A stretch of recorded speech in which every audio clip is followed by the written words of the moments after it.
Allemagne, amertume après l'acquittement du seul accusé d'un attentat raciste en 2001. Un tribunal allemand a acquitté mardi le seul suspect d'un attentat raciste en 2000, une décision qui suscite amertume et incompréhension 18 ans après cette attaque qui avait choqué le pays. Ancien militaire allemand actif dans le milieu néo-nazi de Düsseldorf, Ralf Spies encourait la prison à vie pour 12 tentatives de meurtre, alors que l'attaque avait fait 10 blessés dont 6 juifs.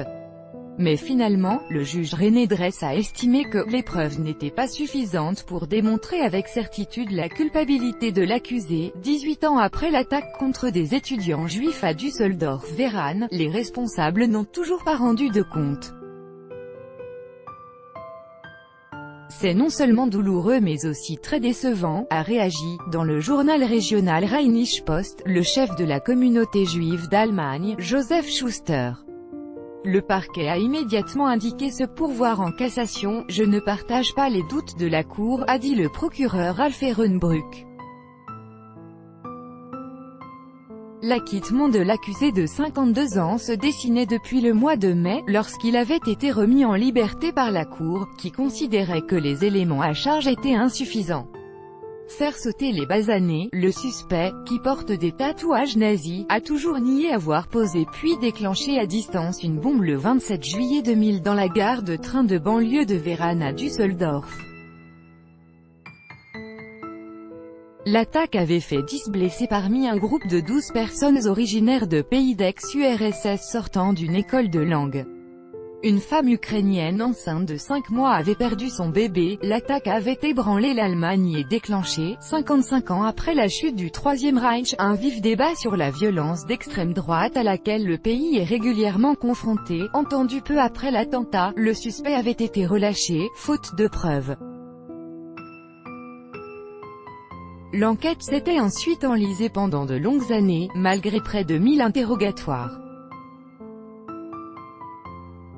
Ralf Spies a finalement été interpellé en février 2017, la police ayant obtenu notamment le témoignage d'un codétenu en 2014 à qui il aurait confié lors d'une brève incarcération avoir fait sauter des basanés dans une gare. Un autre codétenu, Holger P., a aussi témoigné que l'accusé lui avait fait des confidences.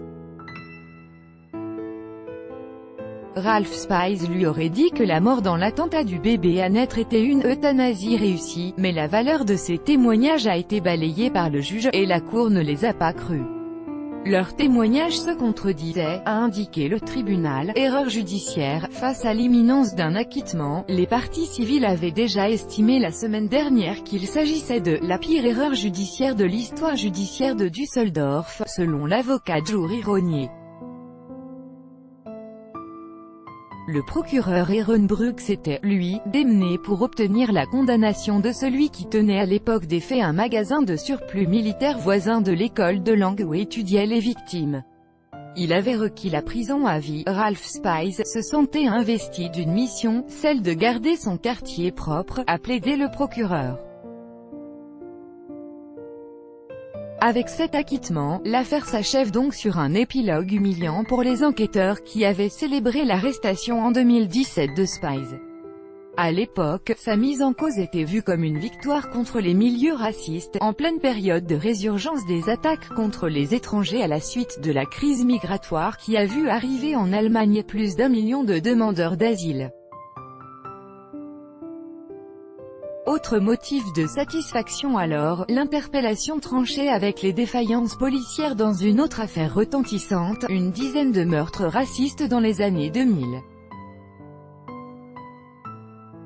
Ceux-ci avaient été commis par un trio de néo-nazis, le groupuscule Clandestinité Nationale Socialiste, NSU, mais les policiers avaient délaissé pendant des années la piste raciste.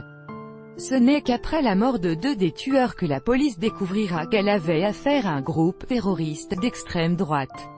La seule survivante du groupe, BZSCH Trema PE, a été condamnée en juillet à la perpétuité après des années de procès rocambolesques. Tout droit de reproduction et de représentation réservé. Copyright 2018, Agence France Presse.